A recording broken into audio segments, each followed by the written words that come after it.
Eh bien, bonjour tout le monde, bienvenue au Gérant d'estrade. Aujourd'hui, on est chanceux, on a avec nous Marc Blondin, célèbre descripteur de la lutte au Québec. Marc, pour commencer, je voudrais te dire un énorme merci d'avoir accepté mon invitation.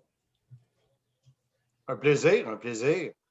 Écoute, Marc, on t'a vu souvent à la télé. J'ai fait une petite recherche sur toi, naturellement. J'ai découvert que tu es né à Valleyfield. Oui. Et ensuite, Sais-tu où? pardon? Est-ce que tu sais où à Valleyfield? Ça non, par exemple. À l'hôpital. Oui, c'est 1-0 pour le Marc. Je vais essayer d'aller égaler le pointage. Marc, écoute, est-ce que tu peux nous expliquer ça? Comment tu as fait pour être animateur de radio à l'âge de 14 ans? Écoute, je travaille sur un projet présentement qui me fait revisiter pas mal ma jeunesse. Puis, euh, moi, je demeurais dans la Grande Île. Ma mère, il y a eu un restaurant français pendant plusieurs années, jusqu'en 76. Et j'allais à l'école Montpetit, près du boulevard Langlois, Oui. boulevard Monseigneur Langlois. Et semble-t-il, de ce que je me souviens et ce que j'ai parlé avec des amis de classe, à un moment donné, il y avait en sixième année, il y avait un travail oral et j'ai décrit un match, de hockey imaginaire, OK. qui serait possiblement mon premier pas vers ce métier-là. Et un de mes amis de classe qui demeure encore à Valleyfield, Roger Demers, lui, dans Grande-Île, il s'était patenté un studio de radio dans son sous-sol chez ses parents. Et puis, écoute, à un moment donné, il était super équipé. Il n'y avait pas à avoir honte là, comparé d'autres stations. Et souvent, j'empruntais l'auto de maman. Je disais à maman, je n'avais pas mon permis, mais j'empruntais l'auto. Je disais, j'allais à l'église, tu sais, à l'église Neuf, j'allais à la messe. Finalement, je dépassais toujours le stop de la messe, puis j'allais chez Roger pratiquer pour faire mon émission.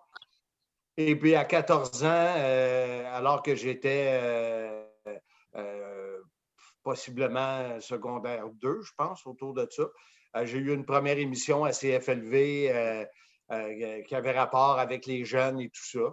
Et après, il y a eu Perspective scolaire quand j'étais à Polyvalente.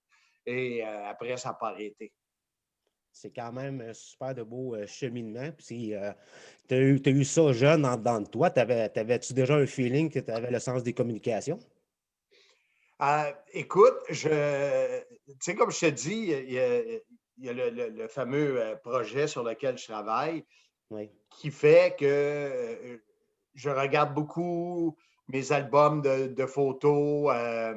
J'avais déjà commencé de quoi à l'âge de 15-16 ans qui s'appelait La grande histoire de ma petite vie. Puis j'avais plein de photos, puis j'écrivais des textes, puis tout. Puis je me souviens, au restaurant de moment, il y avait des grandes marches pour monter. Puis ça, en tout cas, c'est sûr que je suis plus vieux que toutes vous autres mis ensemble. Mais on avait une balle bleu, blanc, rouge qui bondissait pas mal, là, que Mhm. c'était mou un peu. Et moi, ce que je faisais, c'est que je jouais au baseball, je lançais la balle vers les marches de la porte d'entrée du restaurant de moment. Et si elle pognait le rebord de la marche, ben, la balle, elle revolait, puis c'était un coup de circuit. Puis je me souviens, il y avait un pot de fleurs, un gros pot de fleurs. Puis j'écrivais les noms de mon alignement partant. Tu sais, dans ce temps-là, je tripais beaucoup sur Roberto Clemente, puis des joueurs qui ne sont pas de votre génération. Et j'étais le lanceur, mais je décrivais aussi ce qui se passait. Fait que j'avais de l'air vraiment d'un malade mental. Écoute, Max, c'est super le fun. Puis, sans rentrer dans mes détails à moi, on a eu un peu le même parcours parce que j'allais souvent jouer au hockey à la patinoire de chez un de mes chums. Puis, quand il n'y avait pas personne, mais je mettais des bouts de branches sur la glace, puis je faisais semblant que c'était des joueurs. Ah, je t'ai perdu, là. On t'entend plus. Ah,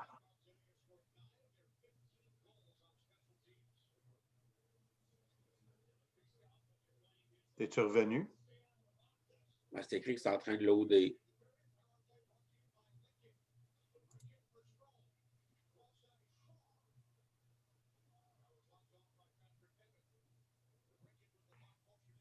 C'est plate quand tu te fais couper ton Internet, hein, de même. OK, on est de retour. Là, j'ai eu un petit problème de microphone, mais juste pour finir mon histoire vite faite, parce que c'est la vie à Marc qu'on veut savoir, non la mienne.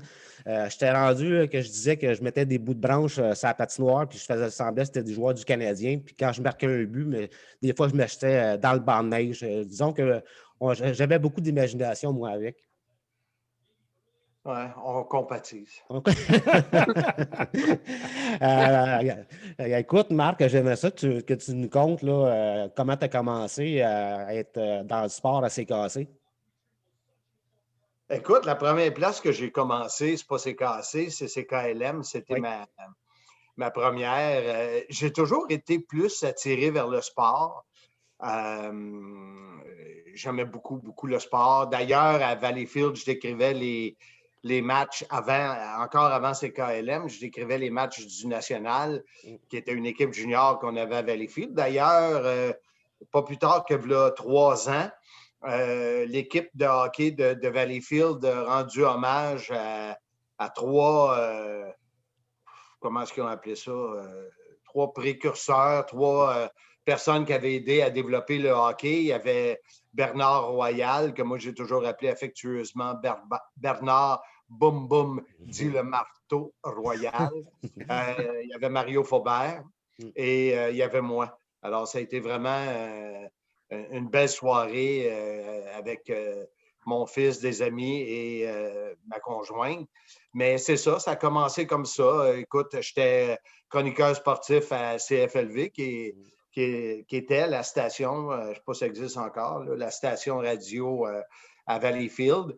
Et quand je suis parti, à un moment donné, je suis allé à CKVL, dans la même bâtisse à Verdun, sur la rue Gordon. Il y avait C'est quoi CKVL. Okay.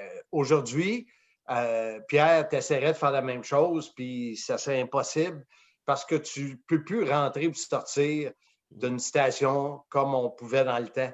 Tu sais, dans le temps, on rentrait, puis moi, j'ai dit, est-ce que je peux voir Jean-Paul Chartrand senior, qui animait et qui était le directeur des sports.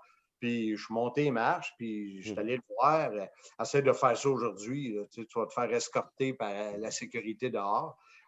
Et puis, j'y ai parlé, puis il m'a dit, écoute, moi, je n'ai pas besoin de personne, mais mon fils, Jean-Paul Chartrand Junior, il était à CKLM à Laval. Et il l'a appelé, puis il m'a mis en contact. Puis j'ai eu ma première chance à l'extérieur de Valleyfield. Là, c'était ma première chance dans les stations, disons, majeures. On ne parlait plus, on était quand même dans le Grand Montréal, même si CKLM n'était plus ce qu'il était avant. Et je travaillais avec Christian Tétrault, Serge Delonchamp, qui est un des pionniers de RDS. Et j'étais chroniqueur sportif. Par la suite, et là, j'essaie de me souvenir, là, mais à un moment donné, c'est Richard Morancy qui m'a engagé, mais assez cassé, je n'ai pas été longtemps. J'étais là pour aider Pierre Bouchard à préparer ses émissions. Il venait de commencer dans les médias, puis il avait besoin d'aide, et c'était les Olympiques de 84.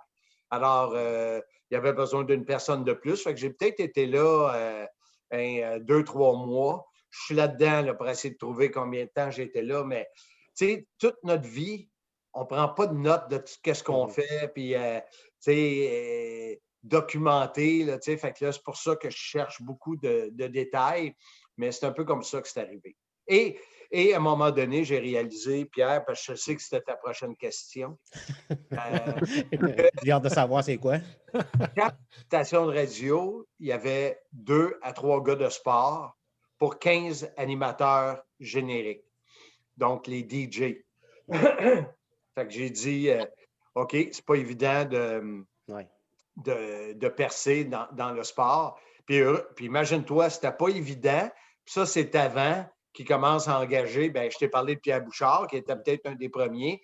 Puis après ça, il y en a sorti 50, là, des joueurs nalistes là, qui appelaient des Michel Bergeron, des Ron Fournier. Puis là, regarde, ça n'arrête plus. Fait qu'imagine-toi aujourd'hui, quelqu'un qui veut percer dans le sport, là, t'écoutes TVA Sport, t'écoutes RDS, 80% du monde, puis là, je n'ai pas fait de recherche, là, mais c'est des anciens professionnels du sport. Alors, c'est là que je suis revenu à Valleyfield à CFLV, puis que j'ai développé l'animateur musical, là, un DJ, là, avant de rentrer à C'est quoi. Fait que c'est un peu comme ça. Tu apportes un bon point en disant que maintenant, il y a plusieurs anciens joueurs ou coachs qui deviennent analystes ou chroniqueurs à la télévision. Si je peux me permettre mon opinion, je trouve ça correct. Ils font tous une super de belle job, mais ça enlève peut-être la place à quelqu'un sans expérience, qui n'a pas beaucoup de budget, de se frayer un chemin.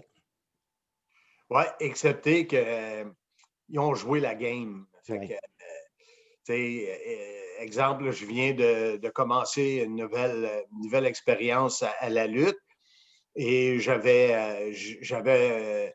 proposé 2 choix de co-animateurs à la compagnie Impact. Et puis, c'est à moi de faire ça? Ah, OK. T'as-tu pensé à moi? OK. Un qui est un de mes anciens collègues, qui est animateur à C'est quoi longtemps, qui est Michel Le Tourneur. Puis l'autre, ben, c'est un gars qui a lutté 20 ans, Handsome GF, Jean-Frédéric. Et ils m'ont suggéré fortement d'y aller avec le gars qui avait lutté parce qu'il pouvait apporter un plus, tandis que Michel, on aurait été comme 2 animateurs qui n'ont jamais lutté. Là, t'sais. Fait que ouais, je suis d'accord avec toi, mais de l'autre côté, je pense qu'on est rendu là. Oui, effectivement, on est rendu là. Puis, qu'est-ce qui aide aussi, c'est qu'il y a de plus en plus de postes de sport comparé dans ton temps qu'il y avait seulement 2 ou 3 postes de sport, mais maintenant, avec Internet, les gens ont plus de chances de percer. Oui, mais dans mon temps, par exemple, il y avait du sport à Radio-Canada, il y avait du sport à TVA qui était Télémétropole, il y avait du sport dans toutes les stations de radio. Fait que chaque station avait son département de sport. Là, à cette heure, c'est TVA Sport, c'est RDS. Les autres, c'est vraiment le sport parce que si tu veux du sport, tu t'en vas là. Oui. Avant, tu les avais à chaque station. Oui, tu apportes un excellent point, Marc. Écoute, j'aimerais ça que tu nous racontes, tu étais animateur lors des matchs, les pratiques, je pense, du Canadien et des Nordiques. Oui, écoute, ben, moi, j'ai une compagnie d'animation depuis 36 ans qui s'appelle Le Monde de Monsieur Fun. Et en 1984, avec une forte suggestion de mes patrons à C'est quoi, on a compris et on a convenu que pour moi, c'est important d'animer des gens que je vois. Donc, être seul dans un studio, je n'étais pas le meilleur. Je ne dis pas que j'étais le meilleur ailleurs, là, mais ce que je veux dire, c'est que ce n'était pas ma force de parler dans le vide. Tu sais, là, je te regarde, je vois tes expressions, il y a les autres qui sont là aussi. C'est ça que j'ai besoin. Et les patrons m'ont... À tes souhaits. Excusez-moi. Mes patrons m'ont suggéré de me partir une compagnie en 84 et de m'occuper de toutes les animations, équipe de balle molle, équipe de ski, beach party, etc. Ce que j'ai fait pendant de nombreuses années. Et ben là, ma compagnie s'est faite connaître et les gens de Humpty Dumpty, puis ils ne m'avaient pas approché pour que je fasse la mascotte là, avant que quelqu'un dise ça. Mais ils m'ont approché pour animer ça. Et écoute, on parle de ça, là. Mon fils Cédric, mon plus vieux, va avoir 30 ans dans quelques semaines et il n'était pas né. Fait que c'est là 30-31 ans de ça. Là, et puis, écoute, c'était vraiment magique parce que encore là, je suis un animateur qui a toujours été coloré. C'est un animateur qui... c'était important de faire des choses différemment. Je me souviens, entre autres, je l'ai quelque part en vidéo, il faut que je le trouve. Je pensais, dans la pandémie, être capable de passer à travers mes cassettes VHS, puis trouver tous les bons bouts, puis les faire transférer, puis après ça, mettre ça sur ma chaîne YouTube. Mais tout passe, le temps passe tellement vite, tu dis, ça se peut pas. Mais j'ai, entre autres, à un moment donné, battu le record de la vague, un nombre de tours au forum de la vague. Et j'ai autant des bons souvenirs parce que, tu sais, les questions que je posais à des joueurs, puis tu sais, moi, j'aime ça que les gens sourient, que les gens aient une réaction.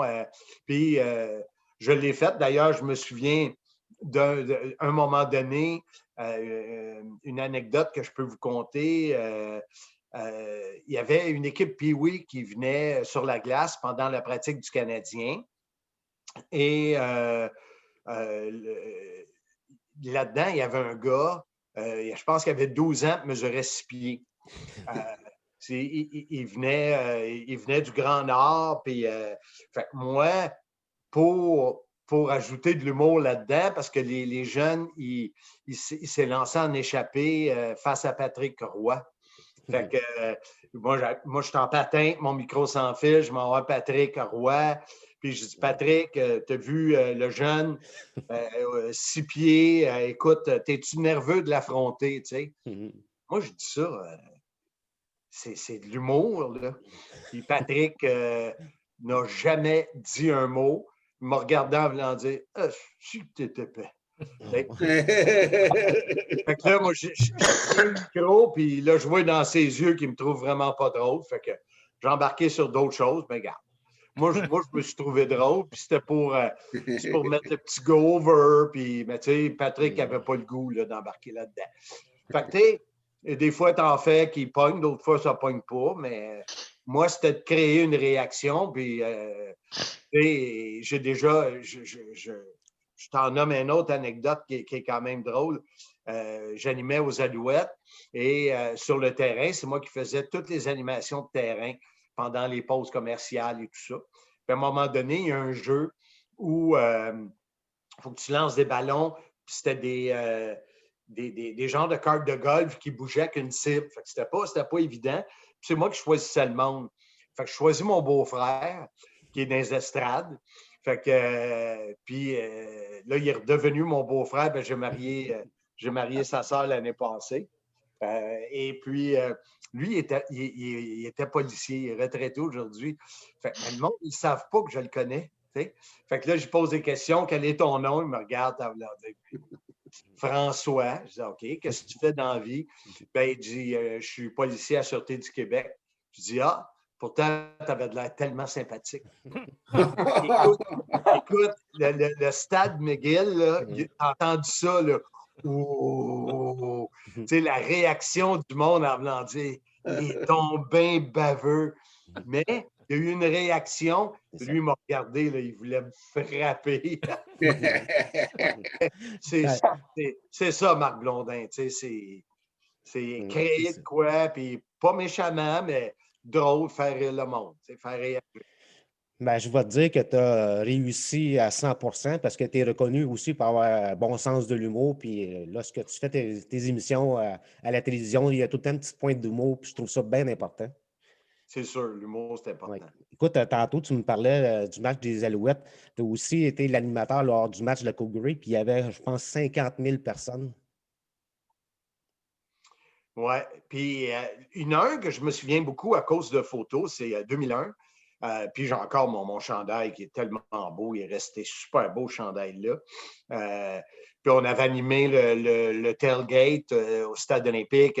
Puis c'est drôle, je travaille encore avec un de ces gars-là qui, avec du airbrush, faisait des tatous aux gens, le logo avec le A des Alouettes. Puis on animait, justement, je te parlais de le tourneur. Il était là, on animait des quiz. On a fait plein d'affaires, puis d'animer devant 50 000 personnes, écoute, c'est quelque chose. Là, je me souviens d'une animation, puis vous êtes chanceux parce que là, j'ai des flashs que je n'ai pas eu souvent. Avec les Alouettes, j'étais Mark Waitman, d'ailleurs, qui est le nouveau président de l'équipe de Trois-Rivières, là, de la nouvelle Ligue de hockey qui va être associée aux Canadiens. Lui, il était président c'était mon boss aux Alouettes dans le temps. Et à chaque fois qu'il y avait une animation qui était pensée, il m'impliquait. C'est moi qui a fait sur le terrain l'animation. Fait que, mais les matchs des séries éliminatoires et les matchs de la Coupe Grey, les animations viennent de Toronto, viennent de la Ligue. Alors, ils ne viennent pas de l'équipe. Fait que déjà qu'ils ont accepté de me prendre comme animateur parce que dans le temps, c'était impensable d'avoir un animateur unilingue anglophone. Ça n'aurait pas passé à Montréal. Mais encore aujourd'hui, ça ne passerait pas. Et comme j'étais là, ils m'ont engagé. Puis je peux te dire que les animations, c'était pas... j'ai pas le processus. À un moment donné, il y a une animation. Le gars, il était à la ligne de 15 verges et ils mettent une tuque par-dessus le visage. Puis, avec les cris de la foule, il faut qu'il ait touché le poteau des buts, le poteau des bottées, là, tu sais. Fait que, c'est la personne qui a inventé ce jeu-là, là. Mais le pire, c'est que je ne sais pas si vous avez déjà fait ça, vous mettre une tuque de laine par-dessus, mais tu vois à travers. Les fils de la laine fait que tu vois, c'est sûr que je ne conduirais pas mon char, mais dans un terrain hyper vaste, très éclairé, fait que le gars, il était fin parce que le gars, il me dit, Marc, je vois à travers. Là, il y a 50 000 personnes, j'ai 30 secondes, fait que je dis au gars, fais semblant, là, on travaille ensemble, je baisse mon micro, là, puis le gars, là, j'y ai dit, on a fait un show, puis il a gagné, il a eu ses cadeaux, je l'ai remercié. Merci, Bolac. Attends pas de faire un test avant. Écoute, des affaires comme ça, j'en ai vécu. J'en doute pas. Tu as eu un parcours assez extraordinaire. Puis là, on va rentrer dans le parcours de la lutte. Explique-nous donc comment tu as fait tes débuts comme animateur à la lutte. 1986.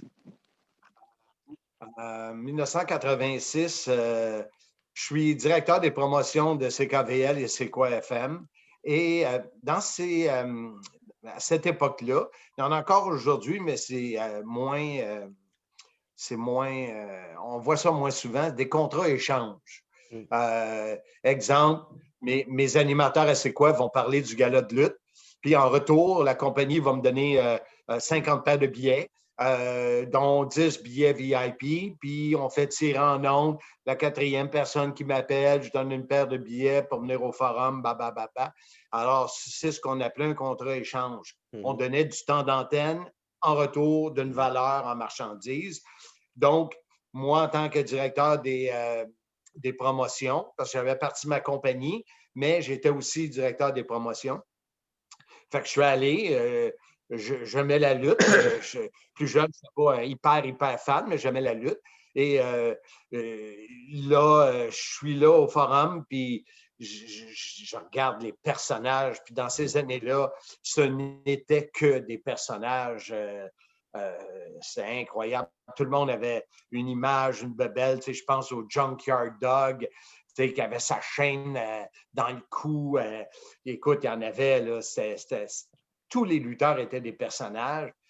Puis je trouvais que l'annonceur, puis je n'ai pas manqué de respect, c'était l'annonceur de Télémétropole qui est TVA aujourd'hui, le gars de sport, son nom est décédé aujourd'hui, M. Robert Rivet. Mais son anglais n'était pas bon, il se mélangeait en challenger, manager, il y avait de la misère. Puis je trouvais que ça cassait toute la chimie de cette... c'est un spectacle avec les personnages de la WWF dans le temps. Moi, en tout cas, j'étais là. Wow! Tu sais, il y avait Cyndi Lauper, il y en avait, là, Mr. T. C'était... tu sais, on pourrait en nommer 50. Fait que je suis allé voir le propriétaire, et pas le propriétaire, mais le patron ici au Québec. Puis je faisais affaire avec, parce que c'est lui qui qui autorisait le contre-échange, puis tout ça. Puis j'ai dit, garde, si tu veux un vrai bon animateur de ring, fais-moi signe, j'en connais un. Puis il m'a dit, j'imagine c'est toi. C'est moi. Fait que, à cette époque-là, je n'ai pas suivi les prochains galas, mais M. Rivet, il n'était plus là. Fait que possiblement que la réaction, ils ont peut-être dit, ouais, c'est vrai que ça casse un peu le spectacle. Et ils ont engagé un de mes amis Facebook qui demeure pas loin d'ici, ça Rive-Nord, Éric Rémy, qui est le fils, pour les plus vieux, d'Édouard Rémy, qui était un journaliste chroniqueur jet set dans le temps des journaux à Potin. Lui, il animait, puis à un moment donné, Guy Auré, qu'on a annoncé son décès la semaine passée, Guy m'a dit, écoute, si tu es prête à essayer, viens faire les combats de bas de carte, les combats préliminaires, si on veut. Et puis, j'ai accepté. Puis, au lieu d'arriver habillé sobrement. J'ai utilisé le son périphérique. Je ne sais pas qui est-ce qui parle. Là. Ah, c'est Denis. Denis, on t'entend. Ah, il y a quelqu'un que sa femme vient y parler. On va attendre. Qu'est-ce qu'elle veut, ton épouse? Alors, ce que je disais, c'est je suis arrivé en tuxedo. Fait que je me suis loin de tuxedo. Je trouvais que ça fitait avec la job. Puis justement, Éric, qui était l'animateur régulier, qui faisait les gros combats, il m'a regardé en voulant dire OK. Puis l'autre affaire, c'est que ma voix au forum, écoute, tu dis kit de son calibré pour ta voix, là, c'était. J'ai été chanceux, ma voix, elle sortait au forum, puis c'est comme ça que ça a commencé. Ouais, c'est quand même assez incroyable ton histoire. J'ai le goût de te demander lequel des lutteurs qui était le plus fun à faire une entrevue avec? Il y en a eu beaucoup. Il y en a eu beaucoup. La plupart étaient le fun. Écoute, moi, mes amis que j'ai vus à l'extérieur de la lutte, c'était Jake the Snake Roberts avec son serpent. Et Axa Jim Duggan avec son 2x4. D'ailleurs, Jim Duggan, avec ma blonde de l'époque, était allé magasiner la robe de mariée de l'épouse à Jim Duggan à Montréal sur la rue Saint-Hubert. Les autres étaient drôles. Demolition était drôle. Hulk Hogan était intense. C'était pas drôle, mais il était intense. Celui qui me faisait le plus peur, c'était le géant Ferré, parce que quand il me touchait, il me levait de terre. Je ne savais jamais comment réagir. Là, puis, mais c'était. Tu vois, j'ai fait ça pendant quelques années avant de devenir commentateur, descripteur des combats.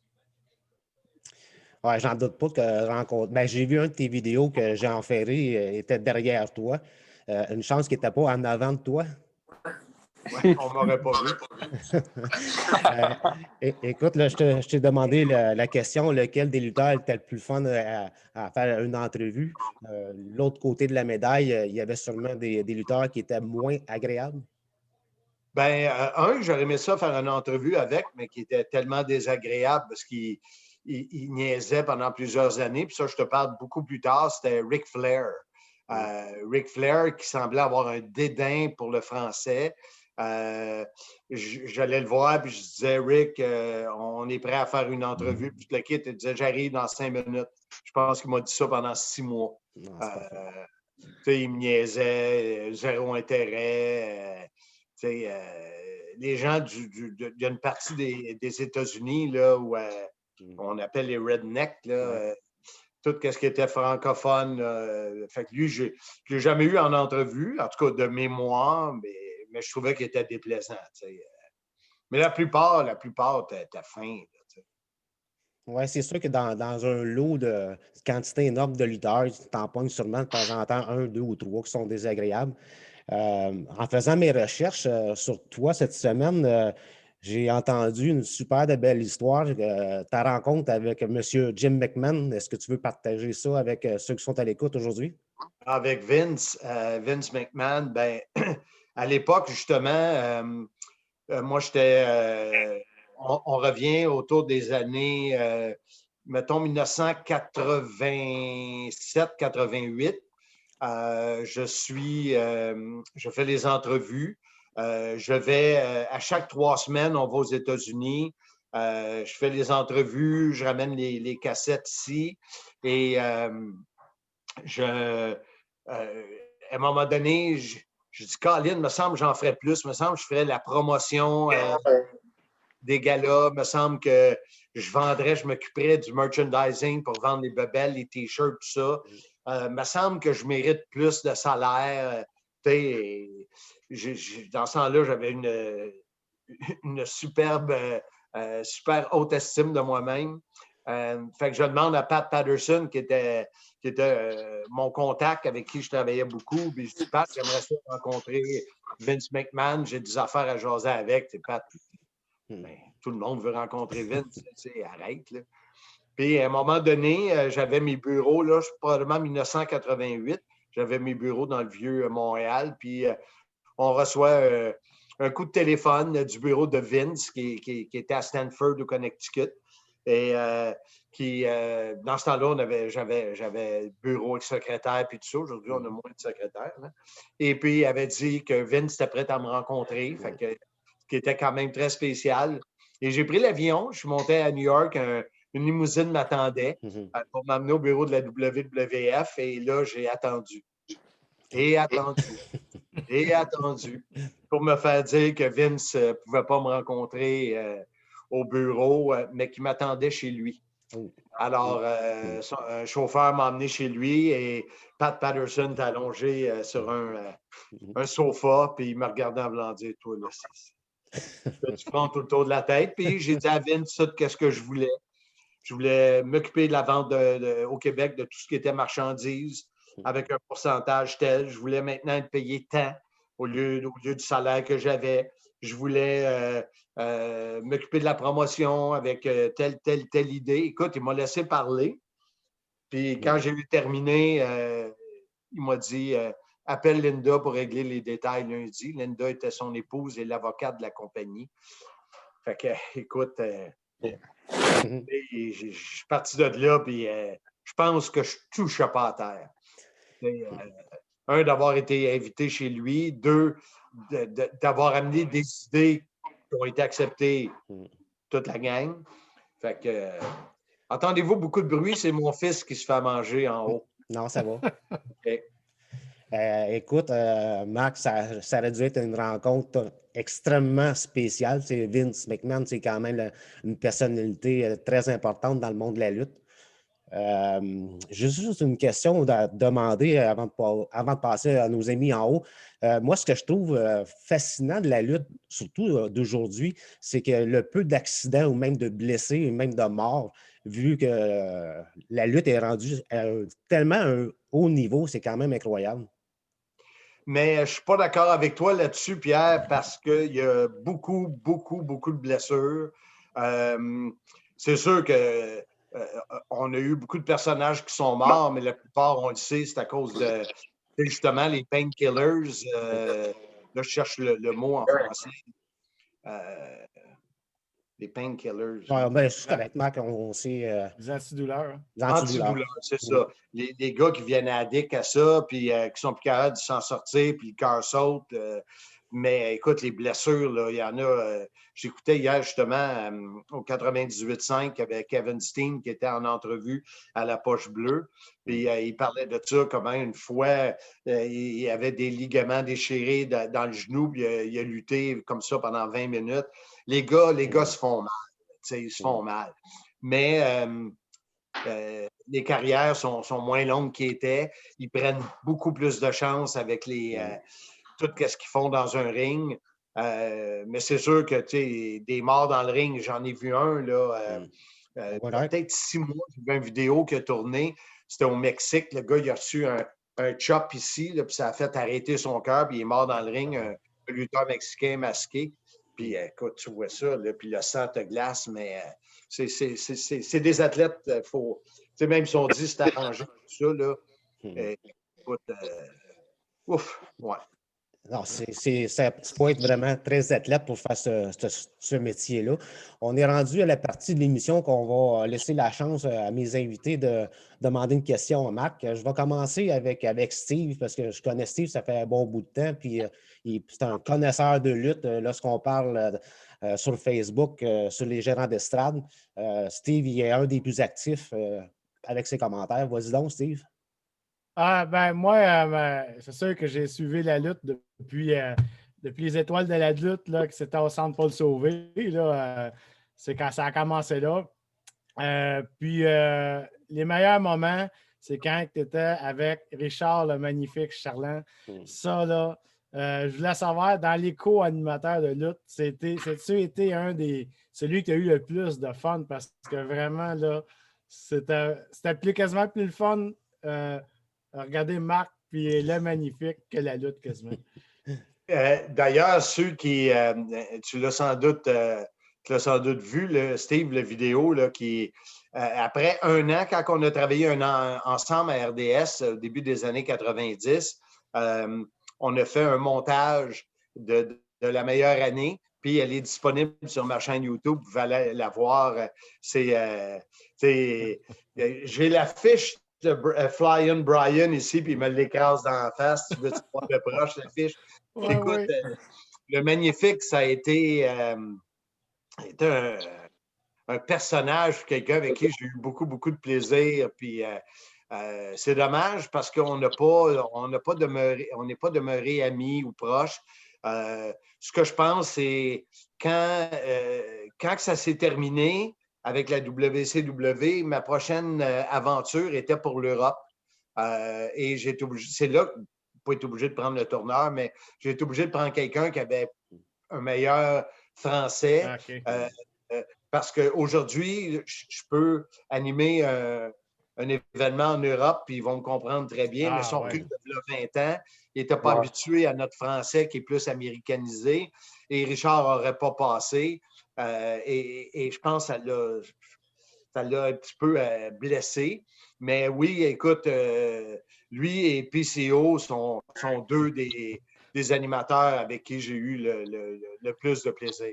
C'est-tu vrai qu'il y a un bouton en dessous du bureau pour faire des bruits de foule quand vous êtes des fous rires ou des choses comme ça? Non?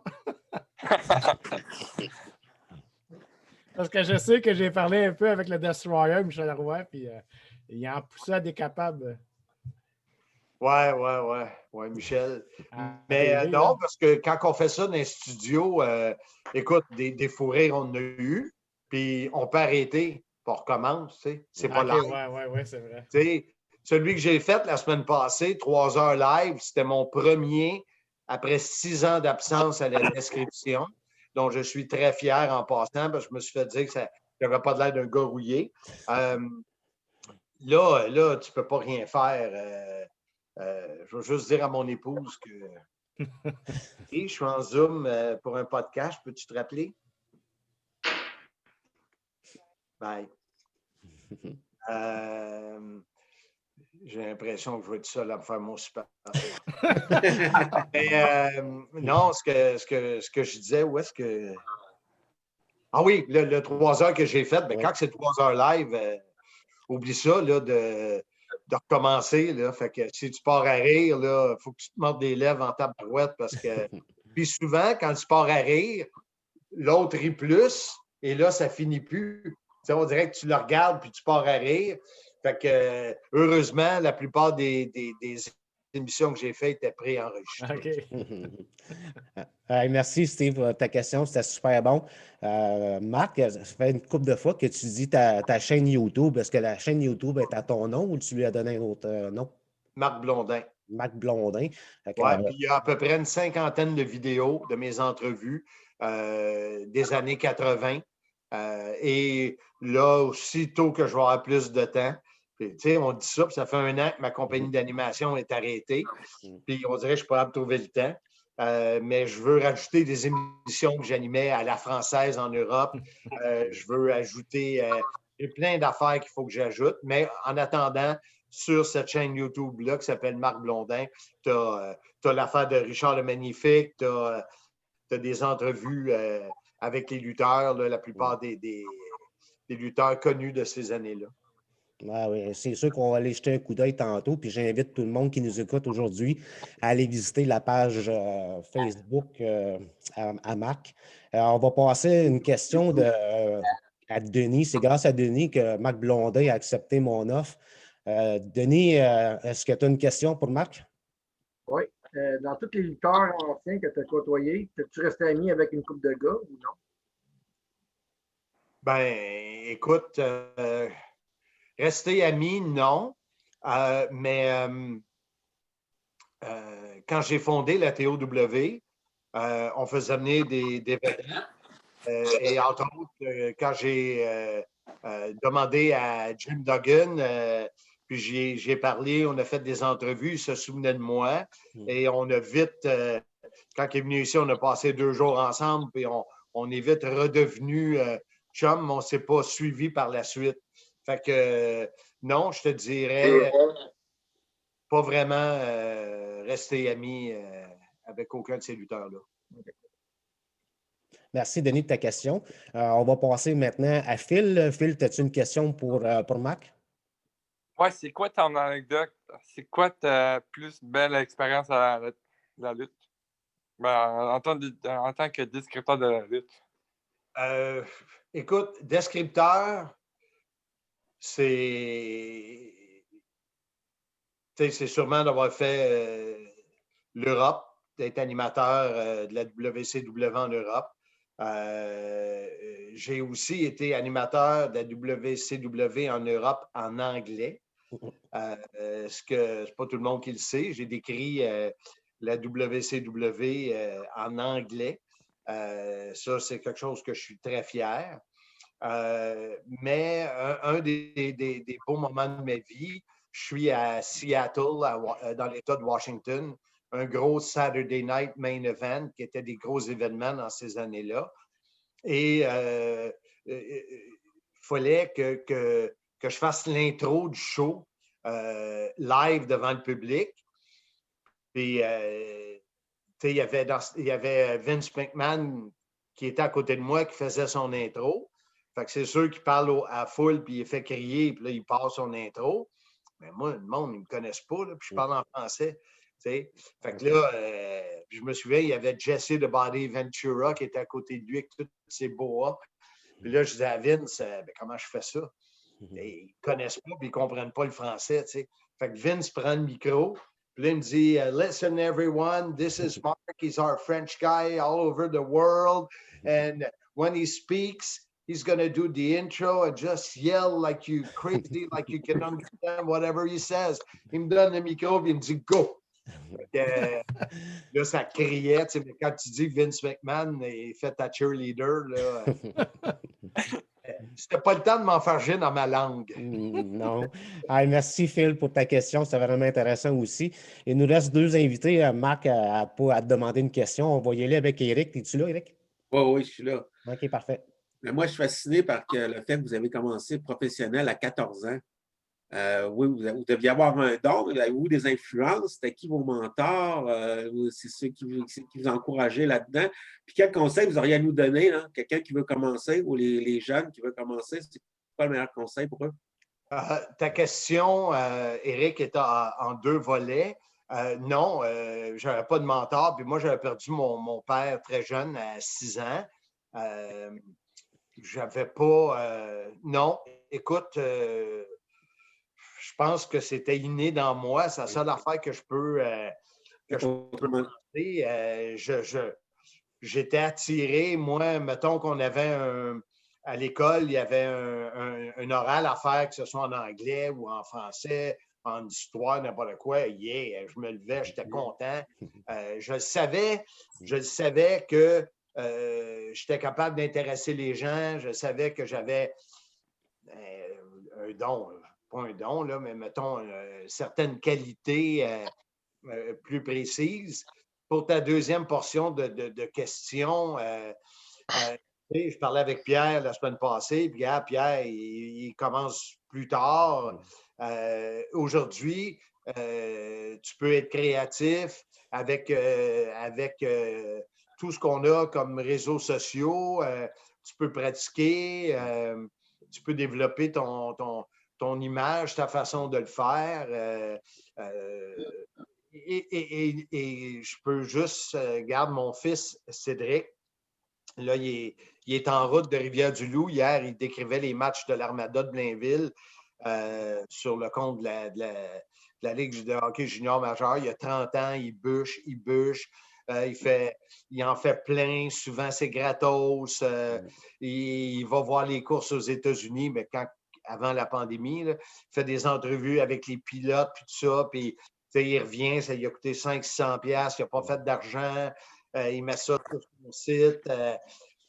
Si tu l'as, tu persévères.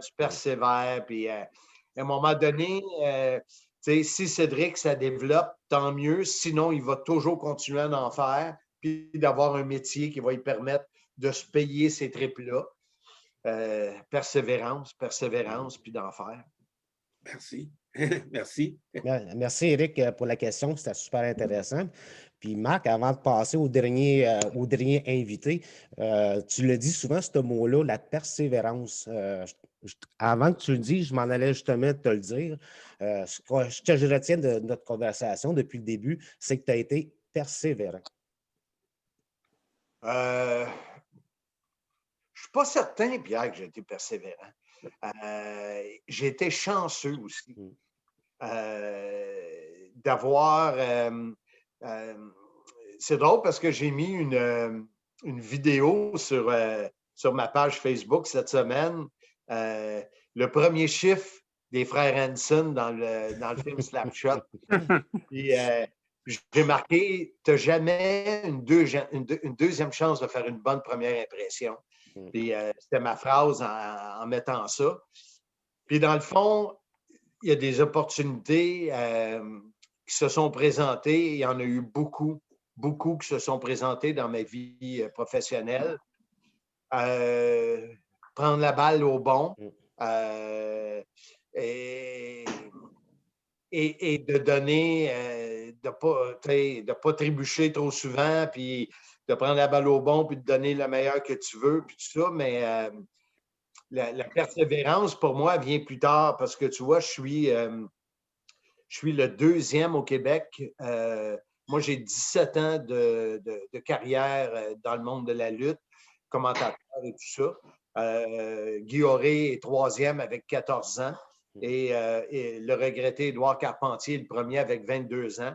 Et je ne sais pas, depuis quelques mois, là, j'ai le goût de donner un boom, puis j'ai le goût de trouver une fédération, puis de revenir, puis de faire un 5 ans, puis être capable de dire, tu sais, je suis celui qui a décrit pendant le numéro 1 au Québec là, en description de lutte. Fait que là, la persévérance, elle arrive plus tard pour moi.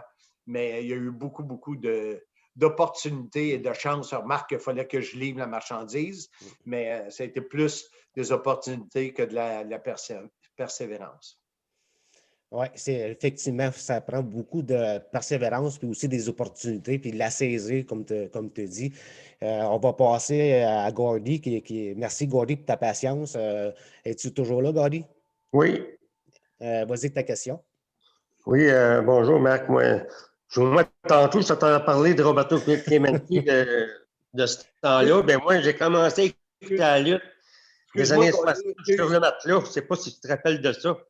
Sur le matelas, avec Mad Dog Vachon, puis Joe le Duc, puis les frères Rougeau, c'était incroyable, des spectacles. Puis moi, j'étais petit cul, mais moi, je croyais à ça 2. Je voulais savoir, as-tu déjà eu la chance d'interviewer Mad Dog Vachon, puis tous ces lutteurs-là plus tard?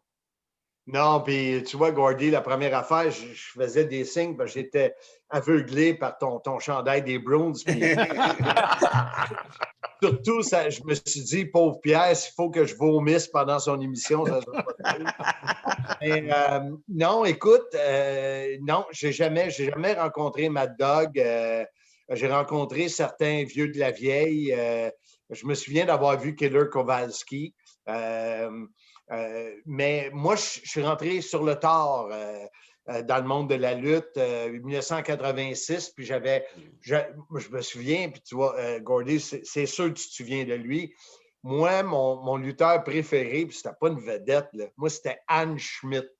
Ah oui. C'était un faux Allemand, je pense qu'il restait à Pointe-Saint-Charles. Guy Larose, son nom. Ben, tu vois, moi, là, j'aimais ce personnage-là de Anne Schmidt.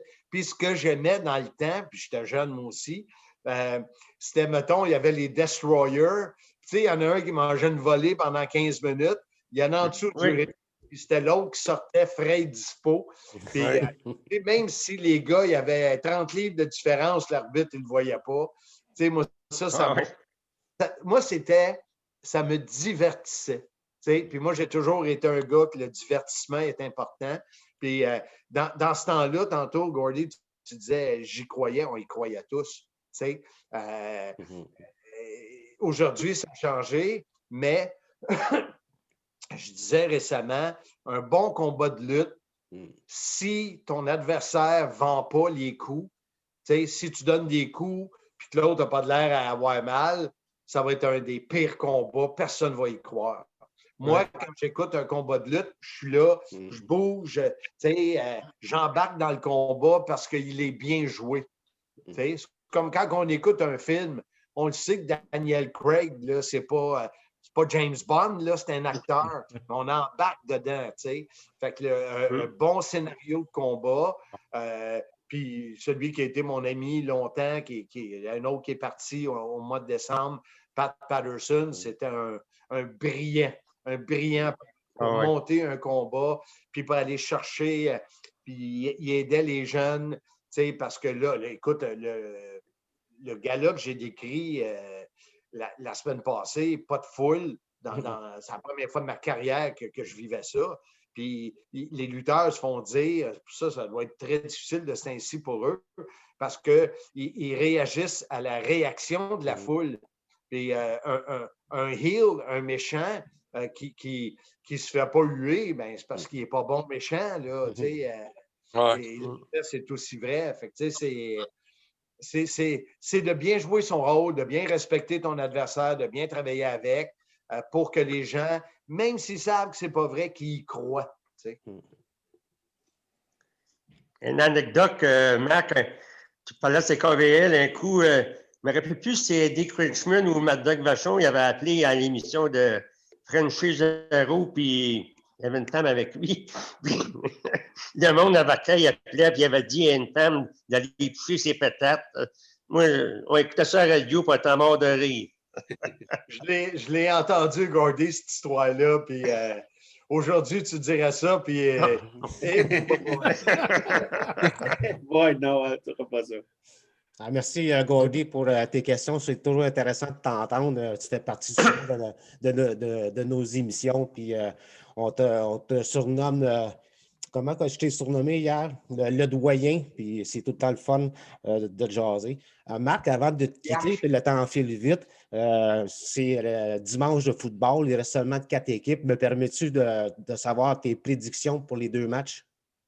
Écoute, mon fils m'a commandé pour Noël une casquette Brady Gronk 2020. J'ai commandé des chandails il y a 2 semaines qui ne sont pas rentrés. C'est drôle parce que Brady, avec les Patriotes, j'étais écœuré, j'étais tanné, la face de bœuf de Belichick, puis tout ça. Puis cette année, j'ai retombé en amour avec Brady, avec l'équipe. J'aime tout de cette équipe-là. J'aime le coach qui a de l'air d'un bon père de famille, il a de l'air d'un bon mononcle. Il est tout croche. Remarque que Belichick aussi était tout croche. Mais j'aime l'équipe. Ils m'ont fait suivre une année de football comme je n'ai jamais suivi. Ma femme m'a dit, coudonc, qu'est-ce qui se passe avec toi? Je dis, regarde, je faisais tout pour aller chercher les matchs des Bucks. Puis, fait que j'espère que les Bucks vont triompher cet après-midi. Écoute, on sait tous que Aaron Rodgers et les Packers, J'affiche mes couleurs. Ça sera pas facile, mais écoute, il reste que tout peut arriver. On les a battus durant la saison. La semaine passée, on a gagné, mais c'est aussi parce que Drew Brees, qui était ma deuxième équipe, écoute, il y a eu des interceptions puis tout ça, fait que tout peut arriver, mais je vais tenir, je vais espérer que les Bucs passent au Super Bowl. Puis de l'autre côté, ben, j'adore Josh Allen, mais je ne peux pas voir, surtout si Mahomes est revenu. Je ne peux pas croire que les Chiefs. Fait que ça va être une équipe en rouge, hein? Les Bucs aux Chiefs, j'aimerais ça. Écoute, Marc, moi j'espère que Brady va gagner. J'ai parlé de lui quasiment toute l'année. Ça m'a brisé le cœur quand il est parti des Patriots, mais un autre Super Bowl dans une autre équipe va tout simplement prouver que c'est probablement lui le génie derrière les Super Bowls des Patriots. On verra bien. C'est dans exactement 1 heure, 1 minute. C'est bien plate pour vous autres. OK, Marc, j'ai une dernière question pour toi. Tu es un fan fini du Canadien. Puis quand on s'est parlé l'autre jour, j'avais mon chandail de la Coupe Stanley 2011 des Bruins. Même pas né. Parle-moi.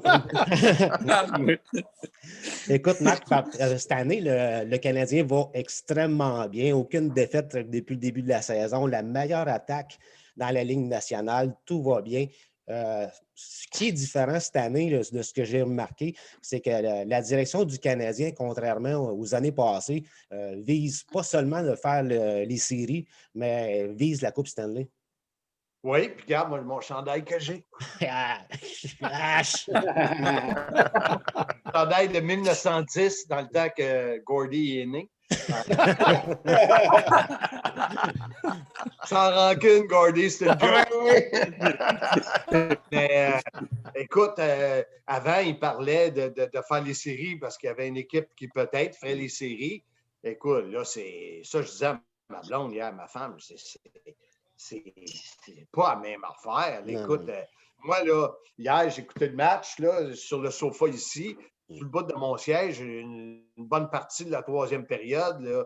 Avant, combien de fois que je me suis levé et je suis allé retrouver ma femme pour écouter d'autres choses. Là. C'est pas la même équipe. C'est le fun à regarder. La seule affaire qui est plate cette année, c'est que d'après moi, la Cage au Sport va faire faillite avec ses ailes gratis. Oui, ils ont une belle machine d'hockey, le Canadien. Ce sont le fun à regarder jouer. Puis, Marc, on va terminer l'entrevue juste en te disant un gros merci d'avoir participé à ma première émission avec un invité que je connaissais à peine. Je te connais par la télé. Mais je me suis pratiqué avant. J'ai fait plusieurs émissions avec des cobayes. Mais je te remercie de ta présence. Merci vraiment beaucoup.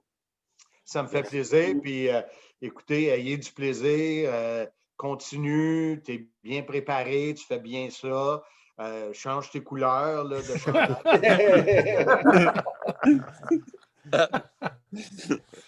Mais pour le mot de la fin, là, je veux dire, quand j'ai décidé de commencer à faire ça, c'était un rêve de jeunesse. Puis c'est pas évident, mais c'est un peu comme toi, la détermination. Puis avant de l'oublier, je remercie les gars qui ont participé à l'émission aujourd'hui. Vous êtes souvent présents avec moi, puis vous êtes mes cobayes. Je vous remercie d'avoir été présents. Ça fait plaisir. Ça fait plaisir, Pierre. Avant de terminer, habituellement, je le fais au début, mais j'avais oublié. Je dois dire un merci à mes commanditaires. Voyage sportif MB de Martin Beauregard. Radio Rétro Souvenir de mon chum Eric. Salut, Eric. Salut. Radio Blôme Missisquoi, Steve. Et puis, Création Pierre Primo. Et puis, hier, un autre s'est ajouté à la liste, Création DG. Alors, quand j'ai décidé de partir les gérants d'estrade, c'était pour aller chercher les gens pour participer à une émission. Ça a été super bien aujourd'hui. Fait que là-dessus, je vous souhaite une bonne fin de journée, tout le monde. Et comme, tiens, je vais laisser le mot de la fin à mon ami Marc avec sa célèbre phrase. Il y aura sûrement une autre émission. Alors, je dis tout simplement, soyez-y, mesdames, messieurs.